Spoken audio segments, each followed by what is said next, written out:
solicité una reunión con el Departamento de Derechos Humanos de Carabineros. Me atendió el encargado de gestión de derechos humanos, tuvimos una larga conversación, agradecemos el tiempo que se dedicó a reflexionar en ese momento respecto a los derechos de los niños. Fueron propuestas y esas propuestas fueron socializadas con el presidente de la República, el señor Harold Brito, presidente de la Corte Suprema, el presidente del Senado y el presidente de la Cámara de Diputados, a través de la entrega de una copia a las propuestas que nosotros hacíamos. Pues vemos como altamente preocupante que el protocolo de Carabineros, de acuerdo a la circular 1832, no considere la protección de los niños durante el traslado del detenido hacia los centros de constatación de lesiones, ni desde el centro de constatación de lesiones hacia la comisaría. En cuanto a tiempos, protección del estado del niño en términos psicológicos, su integridad física. Lo decimos pues hemos recibido a través del programa de atención a niños afectados por aula segura y aplicación de reglamentos escolares, a quienes se les otorgaron 8 sesiones de atención psicológica y psicopedagógica para superar los estados de estrés, estados postraumáticos, donde un importante grupo de ellos relataron cuál había sido su experiencia desde el momento de la detención, en qué circunstancias son detenidos, cómo son desplazados, qué produce o qué sucede cuando son trasladados, retenidos en los espacios de los vehículos policiales por largos periodos de tiempo, y las expresiones de Carabineros durante el trayecto, y sobre todo luego de analizar los hechos que sucedieron con los estudiantes del Liceo 7 de Providencia, quienes al manifestarse frente a las puertas del Ministerio de Educación y frente a las cámaras de un medio de prensa, Chilevisión, una manifestación pacífica produce una agresión de Carabineros hacia ellas y termina con un importante número de niños detenidos y 4 que son sindicados como que han efectuado un atentado grave en contra de la autoridad.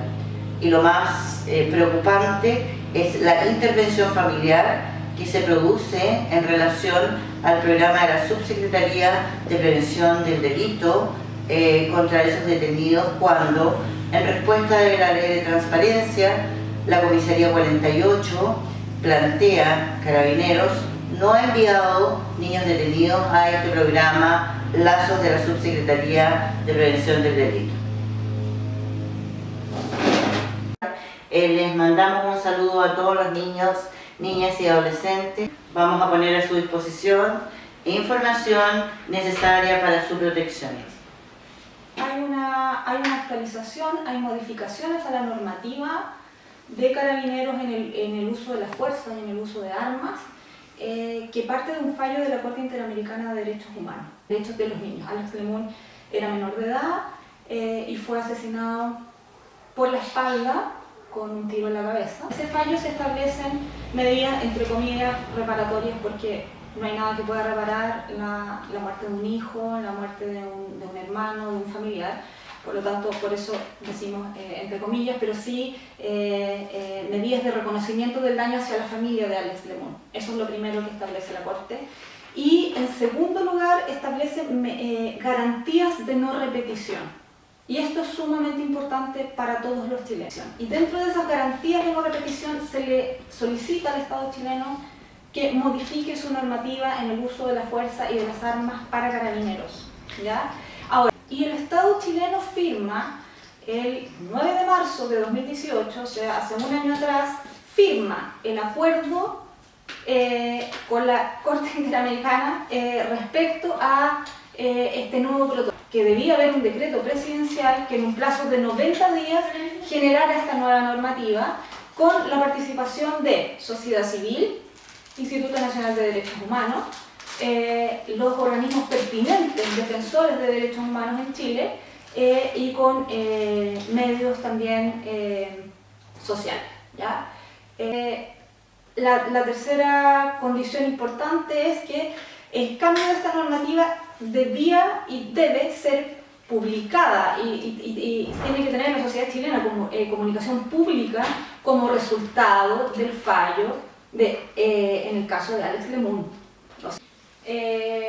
Constituye un hecho muy grave que no hayan participado organizaciones de la sociedad civil, ni se haya hecho un trabajo profundo con INDH, ni haya participado de Defensoría de la Niñez en la construcción de la actual normativa, promulgada en marzo de 2019 precisamente. Hay ciertos principios que son primordiales, que son el principio de legalidad, el principio de necesidad, el principio de proporcionalidad y el principio de responsabilidad, ¿ya? Y hay una serie de orientaciones para el uso diferenciado y gradual de la fuerza. Y aquí hay algunas cosas importantes que precisar.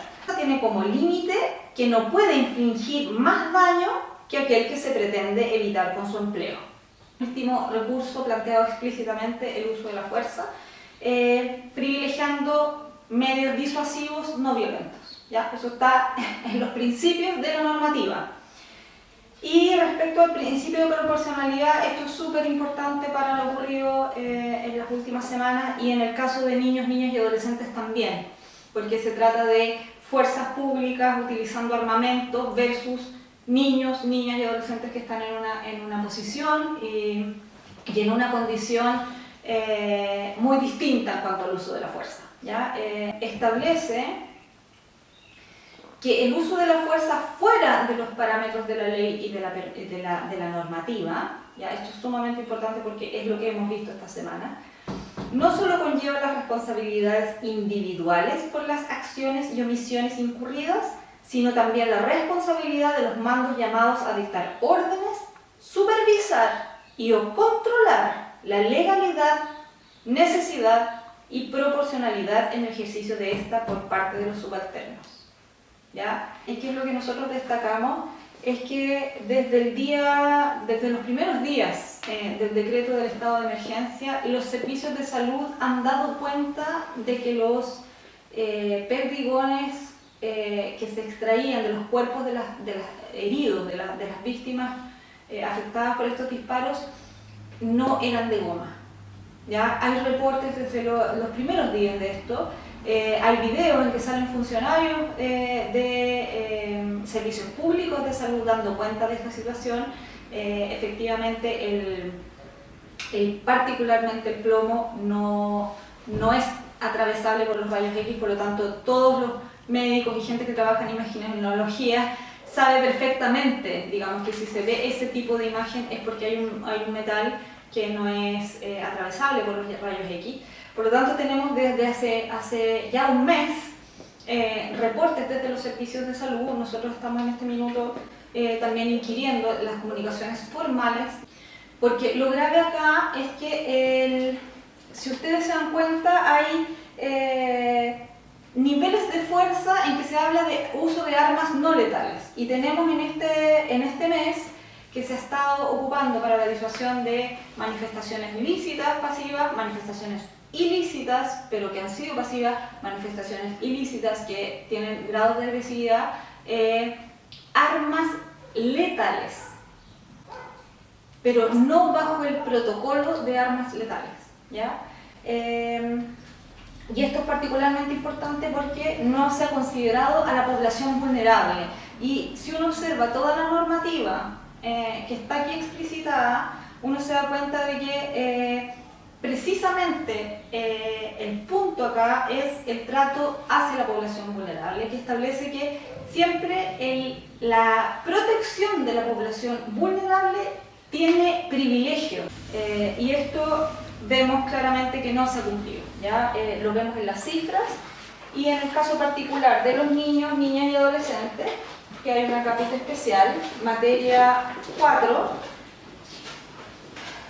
protocolo 4.3, que habla de la detención de manifestantes niños, niñas y adolescentes. Parte como punto número 1 que los niños, niñas y adolescentes tienen derecho de asociarse y cuentan con la libertad de celebrar reuniones pacíficas. La fuerza podrá utilizarse de manera diferenciada y gradual para conducir niños, niñas o detener adolescentes, dispersar reuniones que afecten severamente la convivencia, el orden público y o la seguridad nacional. ¿Ya? En este caso de niños, niñas y adolescentes, establece la normativa de Carabineros que el uso de la fuerza se deberá limitar al mínimo y en lo posible que debe ser bajo la realización de grabaciones para tener medios de prueba de transparencia de los procedimientos. El contenido de la normativa de Carabineros respecto al empleo de armas potencialmente letales, hay algo acá bien importante, ¿ya? Ya lo habíamos mencionado, que es como la normativa establece que la protección de terceras personas debe tener prioridad absoluta, ¿no? Y que en ese caso establece que ante la duda de dañar a las personas, es deber de cada funcionario privilegiar su propio resguardo y parapetarse y resguardarse ante lo que pudiera ser una agresión letal. ¿Ya? Entonces, la normativa ampara a los funcionarios para que se retiren, se parapeten y se resguarden frente a agresiones que pudieran resultar letales, privilegiando esa opción al producir daños a terceras personas. La normativa lo establece con esa realidad, ¿ya? Entonces, si eso no está ocurriendo y hay efectivos de Carabineros, por ejemplo, que resultaran heridos, la pregunta acá es si la normativa establece esa facultad de Carabineros de resguardarse, de parapetarse para proteger la vida de terceras personas y la suya propia. ¿Qué órdenes se les están dando a los funcionarios del orden que los exponen a situaciones de riesgo? ¿Ya? Uno podría preguntarse en ese caso qué órdenes emanan de las autoridades que ponen en riesgo la integridad de los funcionarios policiales. ¿Ya? Pero bueno, en el caso de la normativa es explícita, es muy clara, es contundente al respecto de que es deber de los funcionarios privilegiar en forma absoluta el resguardo de la integridad de las personas y es también prioridad el que se resguarden y parapeten, resguarden su propia integridad. Acepto una entrega de las preguntas de los niños asistentes respecto a lo que les interesa. Ya. Bueno, hay una pregunta. Yo quería también que pudieran más explicitar qué es todo lo que yo puedo exigir en cada ámbito. O sea, si yo presencio una violación a los derechos humanos, una violación a la circular, si a mí me detienen, si detienen a otra persona, si es que veo un uso indiscriminado y totalmente arbitrario del armamento, ¿qué es lo que yo le puedo exigir también si estoy frente a un carabinero? Primero exigir lo que es la presencia del nombre y la identificación de los funcionarios involucrados y que los procedimientos sean grabados. Tenemos la prohibición absoluta de cualquier acto constitutivo de tortura, cualquier acto inhumano o degradante, cualquier tipo de maltrato, en lo que sean cualquier momento de lo que es el accionar policial. Eso es exigible, ¿ya?